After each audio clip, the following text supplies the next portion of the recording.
Después de terminar de preparar el primer sermón, pues decidí continuar, así que vamos a seguir meditando en el capítulo 10 de Mateo. Hoy vamos a ver los primeros 15 versículos.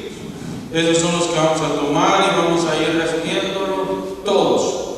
Lo leemos de la siguiente manera y dice: entonces, llamando a sus 12 discípulos, les dio autoridad sobre los espíritus inmundos para que los echasen fuera y para sanar toda enfermedad y toda dolencia.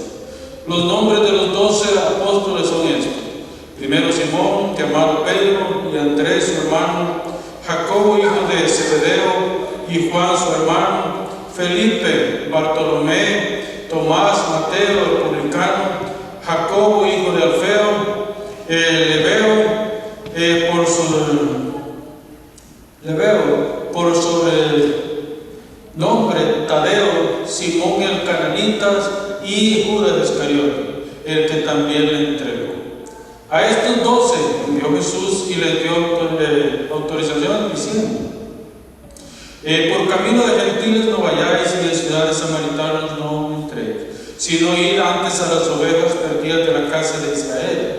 Y yendo predicad diciendo: el reino de los cielos se ha acercado. Sanad enfermo, limpiad leproso, resucitad muerto, echad fuera demonios. De gracia recibiste, dad de gracia. No os proveáis de oro, ni plata, ni cobre en vuestros cintos, ni de alforja para el camino, ni de 2 túnicas, ni de calzado, ni de bordón, porque el obrero es digno de su salario. Mas en cualquier ciudad o aldea donde entréis, informaos quién en ella sea digno, y posad allí hasta que salgáis. Y al entrar en la casa, saludad. Y si la casa fuere digna, vuestra paz vendrá sobre ella. Mas si no fuere digna, vuestra paz se volverá a vosotros. Y si alguno no os recibiere ni oyere vuestras palabras, salid de aquella casa o ciudad y sacudid el polvo de vuestros pies. De cierto os digo que en el día de juicio, será más tolerable el castigo para la tierra de Sodoma y de Gomorra que para aquella ciudad. Hasta ahí la palabra del Señor, hermanos.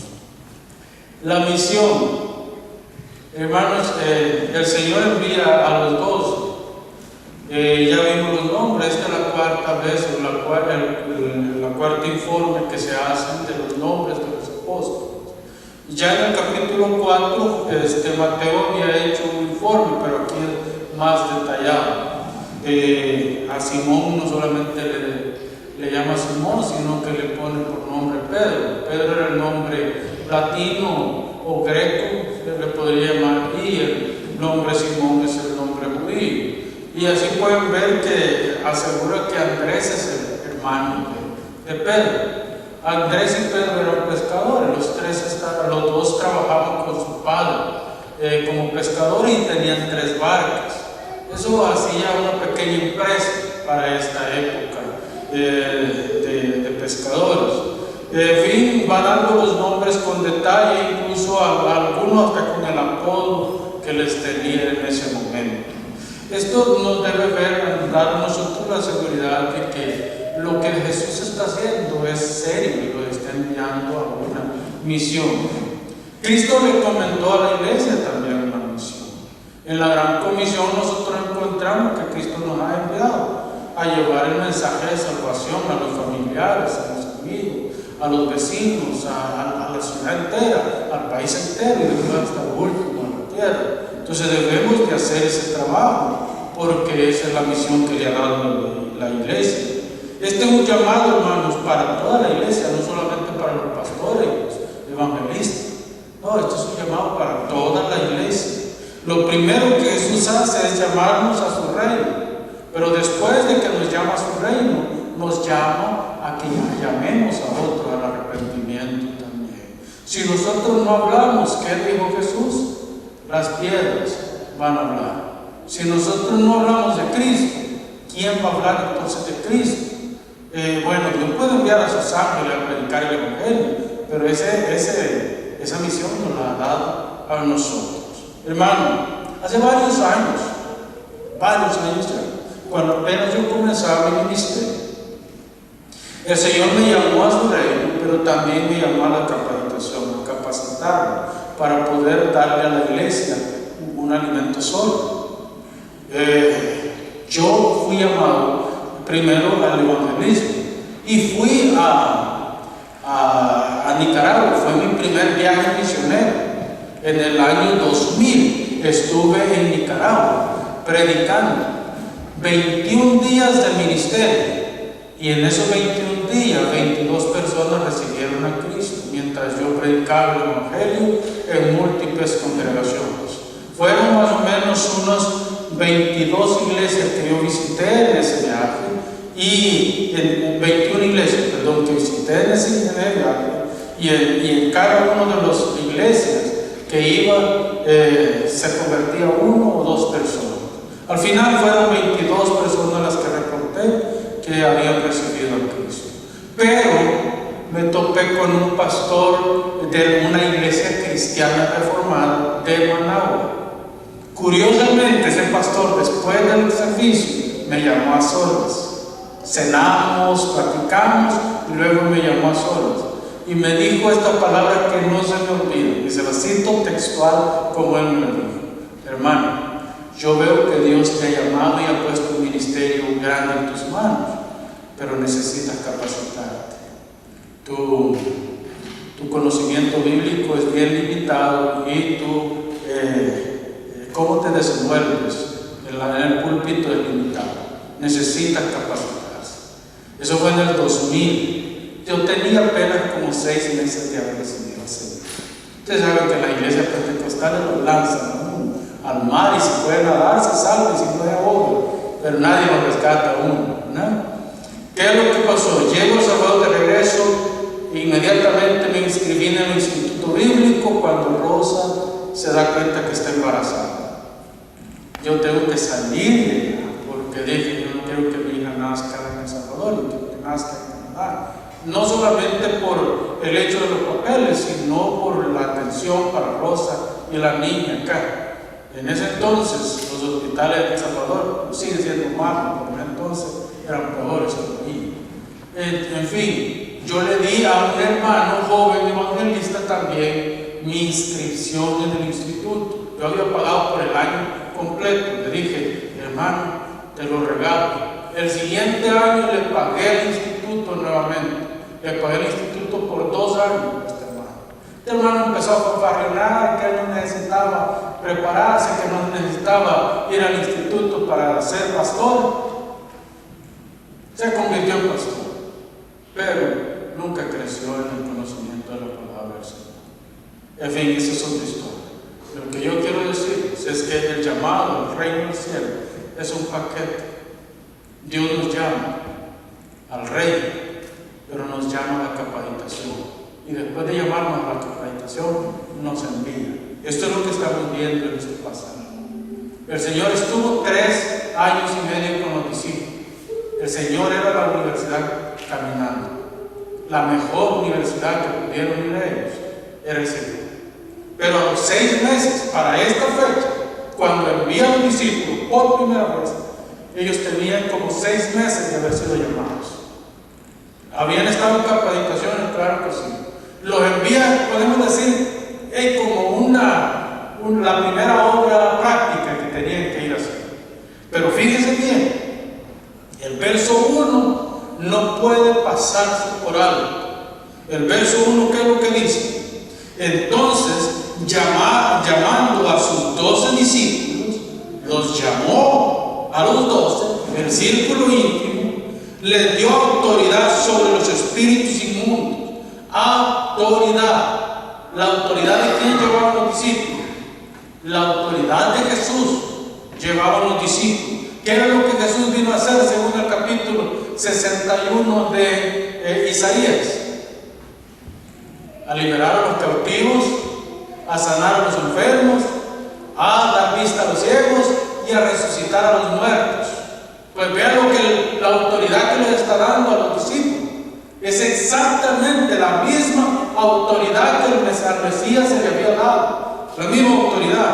Les doy autoridad sobre los espíritus inmundos. para que los echasen fuera, y para sanar toda enfermedad y toda dolencia. O sea, dar libertad a los que escucharan el mensaje de salvación.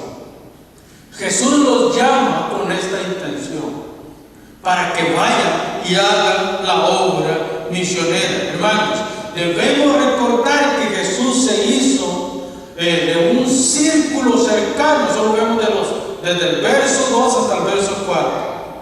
¿Por qué? Porque nos ayuda a centrarnos en el llamado que Dios le hace. En este círculo también estaba Judas. En este círculo.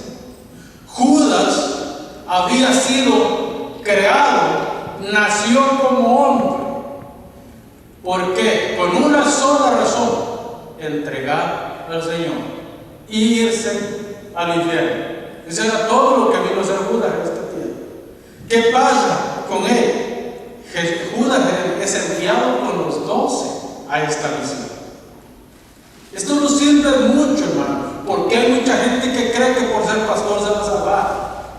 Hay mucha gente que cree que por ser misionero se va a salvar. Y hay mucha gente que cree que por ser cristiano se va a salvar, por estar inscrito en un libro de orden de la iglesia se va a salvar. No, hermanos, si Cristo no muere en nosotros, no hay salvación. Es Cristo, el sello del Espíritu, sello de propiedad, el que nos hace a nosotros. Judas era uno de los 12, ¿verdad? Y era el traidor. Judas era uno de los 12 y robaba en las ofrendas. Judas era uno de los 12 y hablaba mal de los otros hermanos. Entonces, el pertenecer a la iglesia no nos hace salvos. Nos hace salvos el pertenecer a la iglesia de Cristo, lo que nos hace salvos. Entonces, mire, hermanos, estos 12 varones fueron llamados por una sola razón. Se debe entender que la responsabilidad de proclamar las buenas nuevas es de todos aquellos que fuimos comprados con sangre, la sangre del Cordero de Dios. Sin ello nosotros no podemos ser salvos, ni podemos llevar el mensaje de salvación a otros. Juan el Bautista, ¿qué es lo que dice? He aquí el Cordero de Dios que quita el pecado del mundo. Es Él el que quita el pecado del mundo. Veamos un poco del ambiente de la misión. Ya dijimos que son llamados estos 12 varones para llevar el mensaje. Yo, que en estos 12 varones, más los profetas, está echado el fundamento de la iglesia.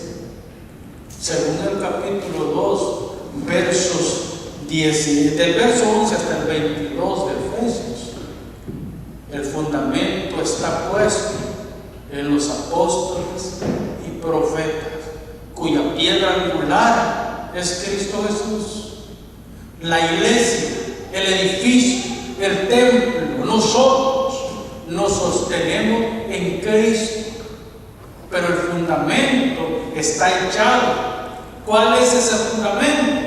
El fundamento es el Mesías predicado en el Antiguo Testamento y el Cristo nacido, crecido, muerto, resucitado, ascendido y volviendo en la gloria del Padre, que es la predicación que los apóstoles han dado desde sus inicios hasta su muerte, dando testimonio en su mayoría de ellos con su vida. Entonces, estos hombres, en los apóstoles y los profetas, está echado el fundamento. Pero otra cosa que es muy importante en esto también es que si ustedes ven Israel, el pueblo, la iglesia del Antiguo Testamento, la iglesia comisionada para llevar el mensaje de salvación, estaba también establecida en 12 pilares. ¿Quiénes eran estos 12 pilares? Los hijos de Jacob. 12 pilares, 12 varones que nacieron de la casa de Jacob. Y en estos 12 hombres se creó toda una nación, la nación del pacto, la nación de la alianza, el pueblo de Dios, tenía una responsabilidad y era de llevar el mensaje de salvación. Ahora, en estos 12 apóstoles, el nuevo pacto, la nueva alianza, el nuevo pueblo de Dios se está estableciendo. Y digo el nuevo porque Dios siempre ha visto a un Israel espiritual. Dios no ha visto a un Israel nacional. Si la salvación viene por Israel, es simple y sencillamente porque de Israel nació el Mesías. Eso no significa que porque Israel es Israel todos van a ser salvos. No. Todo lo contrario. El Israel del que estamos hablando es el Israel espiritual, en el cual los 12 pilares, de hecho, los 12 apóstoles, ojo, que en esto quiero aclarar algo. Judas está fuera. Judas ya no es parte de estos pilares. Judas es sustituido por Matías, según el capítulo 1, verso 6 de Hechos. Matías era un hombre que anduvo desde sus inicios hasta su final en el ministerio del Señor. Y Matías fue llamado para sustituir a Judas. Qué privilegio más grande, ¿verdad? Porque ahora Matías ha venido a ser el número 12 de los pilares en los que la iglesia está sostenida. El Israel. Y como dice el mismo Efesios, el apóstol Pablo dice claramente que de los dos pueblos Dios hizo un solo pueblo. Otra cosa que es importante, hermanos, es que Jesús manda a los 12, pero no los manda a predicar a los gentiles. No los manda a predicar a los gentiles. Dice, no vayan por camino de gentiles, ni siquiera de los samaritanos. Los samaritanos estaban ubicados entre Galilea, la Galilea del norte y Judá. Ahí estaban ubicados los samaritanos. Los samaritanos eran una raza mixta de judíos y otros pueblos. Los asirios, cuando conquistaron allá por el año 720, entre el 720 y 40 antes de Cristo, invaden Samaria, es decir, las 10 tribus del norte. Samaria era la capital. Invaden y conquistan las 10 tribus del norte de Israel, haciéndolas casi desaparecer. Y ellos ponen ahí, traen pueblos de los conquistados y los establecen en este lugar y se crea una mezcla de razas. Por eso es que los galileos, como se les llamaba, y esto está incluido Jesús, porque Jesús vivía en Nazaret de Galilea. Los galileos, Pedro, Andrés y muchos de los apóstoles eran de Galilea. Hablaban como galileos, el acento los delataba. Es como cuando uno va a una nación diferente y el acento de tú eres de Centroamérica, hablas como centroamericano. ¿Sí? Les delataba y les daban paliza a los samaritanos cuando bajaban a Galilea. Entonces les dicen, no pasen ni por camino de gentiles ni vayan a los samaritanos, sino solamente a la casa de Israel. Los apóstoles siguieron esa misma dinámica. A cada ciudad que Pablo llegaba, primero iba a la sinagoga y les enseñaba a los judíos. Cuando los judíos lo rechazaban, entonces iba a los otros.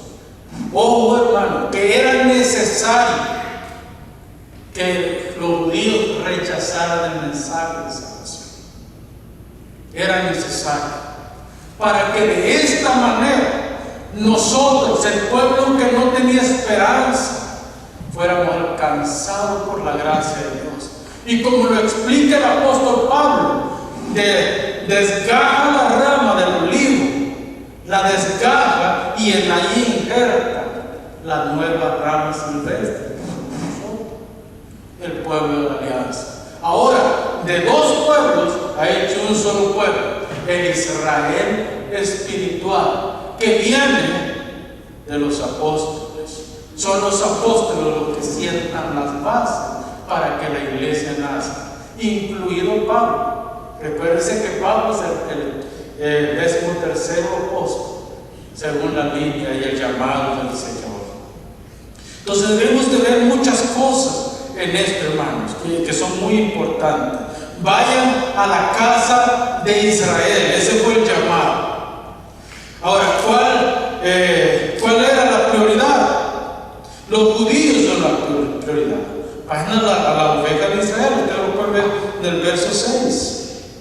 Ahora hay otro asunto muy importante que debemos notar: la predicación del reino. Tienen que predicar el reino de Dios. Y ojo, mis amados, si un pastor, si un evangelista, si un maestro no está enseñando la palabra de Dios desde el púlpito, salgan corriendo de ahí. Salgan corriendo. Nosotros los pastores hemos sido llamados para anunciar las buenas nuevas de salvación desde el púlpito, para enseñarle al pueblo la verdad acerca del reino, para enseñarle al pueblo la verdad acerca de Jesús. Aquellos pastores que utilizan demasiados chistes en el púlpito, mejor deberían ser payasos de circo. Yo no sé por qué se metieron a la carrera equivocada. Porque la palabra de Dios no es para entretener a nadie.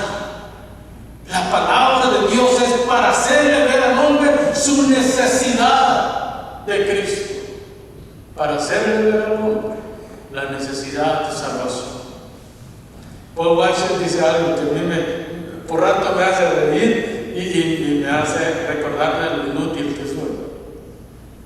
Él dice estas palabras: miren, los púlpitos no son para entretener. Si una iglesia crea métodos paganos para llamar a la gente, para atraer a la gente, tiene que crear métodos más paganos para mantener a la gente dentro. Porque las modas pasan. Las cosas que son novedosas pasan. Es que hasta la belleza pasa. ¿O creen que a nosotros nos gustaría quedarnos bonitos toda la vida, verdad? Pero no, después salen las patitas de gallo y después salen otras cosas que no queremos en el pueblo. Porque la vejez va llegando. Pues si pasa la vida, ¿cómo no van a pasar las modas también? Tenemos que enseñar la palabra de Dios. ¿Sabe por qué? Porque la palabra de Dios fue ayer, es hoy y será por siempre. Porque la palabra de Dios es Cristo mismo. Jesús dijo: a los suyos vino y los suyos no le recibieron. Mas a los que le recibieron les dio potestad, autoridad para ser llamados hijos de Dios. Léanlo en Juan capítulo 1, versos 11 y 12. Y en el 14 dice: y este verbo, la palabra, se hizo carne y habitó entre nosotros, y vimos su gloria como la del unigénito del Padre, lleno de gracia, de verdad. Entonces, ¿cuál es el mensaje misionero que tenemos que llevar nosotros? El mensaje del reino, el mensaje de redención, el mensaje de la cruz, donde Cristo pagó por nuestro pecado. Hermanos, luego en el verso 8 encontramos todos los milagros de sanidad. Los discípulos fueron enviados a hacer eso, porque el reino de los cielos tenía que ser proclamado con autoridad del reino. Y ustedes pueden ver que dice: sanar enfermos, limpiar leprosos, resucitar muertos, echar fuera demonios. Pero me llama la atención algo que dice: de gracia recibisteis, dad de gracia. ¿Por qué estos sinvergüenzas de hoy cobran por hacer un milagro, pues? Y que no es milagro lo que están haciendo, si es una falsedad lo que están proclamando. Hay un canal de televisión que se llama Enlace. muchas veces he visto, levante su teléfono, haga su llamada, pida su oración y deposite $100. O sea que hoy se vende hasta la oración. ¿Y qué es lo que dice el texto? Sanar enfermos, limpiar leprosos, resucitar muertos. De gracia recibiste, da de gracia. ¿Qué es lo que quiere decir el Señor con eso? Hermanos, cuando dice resucitar muertos, se puede entender de forma literal como se puede entender de forma espiritual. Cuando yo llevo el Evangelio y una persona recibe a Cristo como Salvador, esa persona es resucitada a una nueva vida. Yo no tengo que cobrar por eso. Sea la gracia de Dios. Si una persona recibe sanidad por mi oración, ¿por qué tengo que cobrar? Si Dios me devolvió la vida cuando yo estaba muerto. De gracia recibiste. Date gracia. Mire el verso 9. No os proveáis de oro, ni plata, ni cobre en vuestros cintos, ni de alforja para el camino, ni dos túnicas, ni de calzado, ni de bordón. Está dando una lista de cosas. No te proveas de esto, de esto, de esto. ¿Pero por qué? ¿Por qué que no se provee de todas estas cosas? Porque el obrero es digno de su salario. Hermano, aquí estamos bregando con dos cosas. Si antes el Señor dice que nosotros no debemos de ponerle precio a la sanidad, no debemos de ponerle precio a todo lo que hagamos en el reino, aquí está diciendo otra cosa. Pareciera que se está contradiciendo el Señor, ¿verdad? Pero no es así. Por un lado, Él dice, no le pongan precio a lo que hacen en el reino de Dios. Pero por otro lado, el Señor dice, porque yo tengo cuidado de todos. ¿A través de quién tiene cuidado Dios? De sus pastores. A través de la iglesia. A través de las personas que dan sus ofrendas, a través de las personas que cuidan. El pastor es digno de su salario. El obrero es digno de su salario. O sea, esa idea que nosotros se nos metió desde niño, si Dios te llama al ministerio, pues Dios proveerá lo necesario para que tú sobresalgas en el ministerio. Esa es una mentira. Porque Dios nos ha llamado al ministerio, pero ha llamado a la iglesia a soportar el ministerio que está llevando a cabo ese pastor. Ahora, si están manteniendo un holgazán, son más pecadores ustedes que el holgazán que está bien. Entonces tienen que ver bien cómo se está invirtiendo su dinero. Tienen que ver si el pastor merece o no merece el sueldo que está recibiendo. Porque si el pastor está recibiendo un sueldo para irse a jugar golf, entonces ese pastor no está haciendo el trabajo que está haciendo. O para estar acostado en la hamaca, o para estar en el sillón todo el día viendo Netflix. No, no es para eso que fue llamado. El pastor fue llamado a pastorear, a cuidar del rebaño del Señor, a alimentar al rebaño del Señor. Entonces, sí, el obrero es digno de su salario. Y el apóstol Pablo, un hombre que nunca quiso recibir ofrendas, o nunca pidió ofrendas, recibía las ofrendas que voluntariamente la iglesia le llevaba, sí, pero nunca pidió ofrendas para él. El apóstol Pablo también le dice a Timoteo, recuerda una cosa, estimado Timoteo, el obrero es digno de su salario, así que provee para ello. Primera de Timoteo 5:18. Ustedes lo pueden encontrar y se hacen un exceso de todo el pasaje, se dan cuenta que son aquellos que trabajan, los que deben de recibir un salario digno para sostenerse él y sostener a su familia también. Ahora vean el verso 11, porque aquí cambia la dinámica ya, se cambia completamente la dinámica.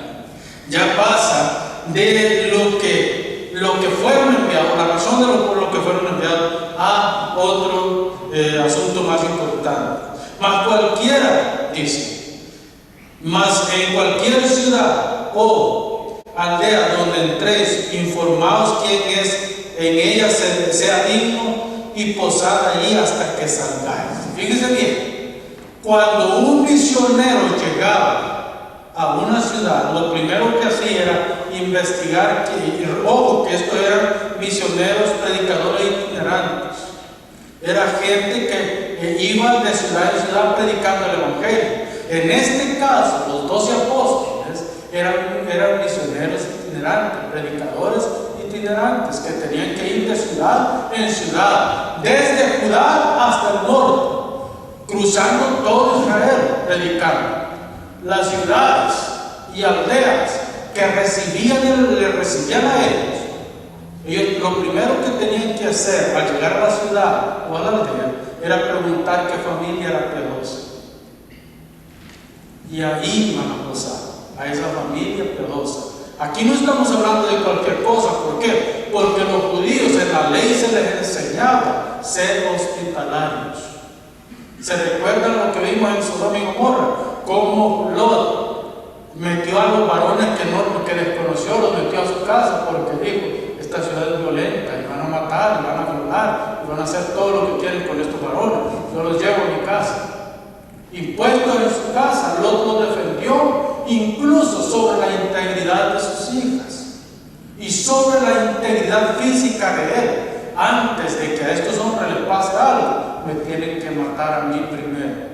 Esa era la posición de Lot, porque era una posición israelí. Eso fue enseñado por Abraham, y luego todos los descendientes de Abraham aprendieron a ser hospitalarios. Yo les pregunto una cosa, ¿verdad? Yo soy misionero desde hace 17 años y he tenido experiencias múltiples con cristianos. Yo he llegado a casas de cristianos que ni agua me da para tomar. He llegado a ciudades donde he tenido que, una vez estuve en una ciudad, de hecho fue en San Salvador, en una zona de clase media alta. No me dieron ni siquiera agua, enseñando. Estaba con otro misionero enseñando desde las 8 de la mañana hasta la 1 de la tarde. No nos dieron desayuno, no nos dieron almuerzo, ni siquiera un café o un agua. Yo tuve que salir a buscar un agua. Y usted sabe que en las colonias donde vive la gente media alta, clase media alta, no hay tiendas, las que nosotros le llamamos pulperías, le llaman en algún lugar. No hay. Yo tuve que salir casi al centro de San Salvador a buscar una botella de agua para tomar y para llevarle al misionero, porque él estaba enseñando desde las 8 de la mañana hasta la 1 de la tarde y no recibimos. Y cuando nosotros creímos que nos iban a hospedar en la casa de algún hermano, me hizo gente tienen casotas grandotas y bien bonitas. No. Ya llamamos a un hotel y en tal hotel nos vamos a acomodar. Según nosotros nos iban a pagar el hotel. El día de la mañana, cuando nos íbamos, dijo: muchas gracias, pasen buen día y todo, ¿no? Según nosotros estaba pagado el hotel ya. No, perdón, no se vayan, son $140. No habían pagado ni el hotel, hermanos. Miren, nosotros nos quedamos boquiabiertos. Cuando yo he ido a lugares donde la gente no tiene nada, y a veces hasta quitan a los niños de las camas de ellos para darse permiso. Se amontonan ellos para que el misionero pueda descansar tranquilo. Y le dan la mejor comida que ellos tienen, a sus capacidades, pero le dan la mejor comida que ellos tienen. Pues de esto es lo que hablaba Jesús. Si van a un lugar, investiguen quién es de esa familia, del lugar, está divorcio y ahí quédense. Y cuando entre en relación, porque pasamos al verso 12, y al entrar en la casa, saludar. ¿Sí? Tenían que saludarlo. ¿Saben cuál era el saludo? Shalom. Ese era el saludo de los israelitas. Shalom significa que la paz de Dios sea con ustedes. Shalom. Y si estos no respondieron positivamente a vuestro saludo, salir de esa casa, salir de esa ciudad, salir de ese pueblo y sacudan incluso el polvo que haya en su zapato y en su vestido. Esa era una costumbre muy del Medio Oriente, especialmente Israel. Cuando los israelitas pasaban por un pueblo gentil, una tierra gentil, cuando salían de esa tierra gentil y entraban a tierra israelí, ellos se sacudían todo el cuerpo, todo. Se sacudían todo el cuerpo para quitarse el polvo de esa tierra, porque esa tierra era pagana, esa tierra era maldita y tenían que ellos entrar a su tierra en bendición. Pues eso es lo que están haciendo hoy. Si en una casa no los atienden como debe ser, les dice Jesús, sacúdanse aún el polvo que cogieron en esa casa y salgan de ahí. Salgan de ahí. ¿Y sabe qué significaba eso? La maldición de Dios venía sobre esa familia. La maldición. ¿Por qué? Primero, no aceptaron el evangelio que se les llevó. Segundo, no fueron hospitalarios con los misioneros.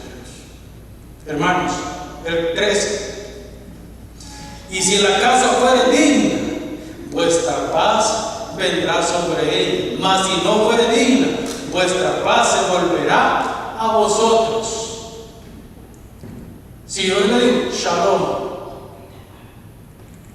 y esa gente no me responde positivamente, la paz que yo envié regresa a mí y la maldición queda en ese hogar. 14. Si alguno no recibe ni oye vuestras palabras, salid de aquella casa o ciudad y sacudid el polvo de vuestros pies. Estas son las consecuencias por rechazar el evangelio. Hay consecuencias, hermanos, para los que rechazan el evangelio. Hoy en día la gente se mofa de los cristianos, de lo que escuchan, de lo que predican, de lo que enseñan, de lo que viven, de todo se burla.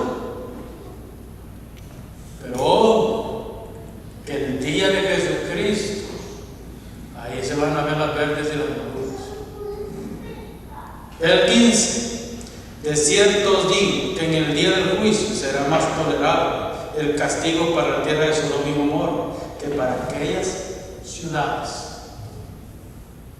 ¿Por qué está diciendo el Señor que el castigo para esta ciudad va a ser más liviano que para la generación de hoy?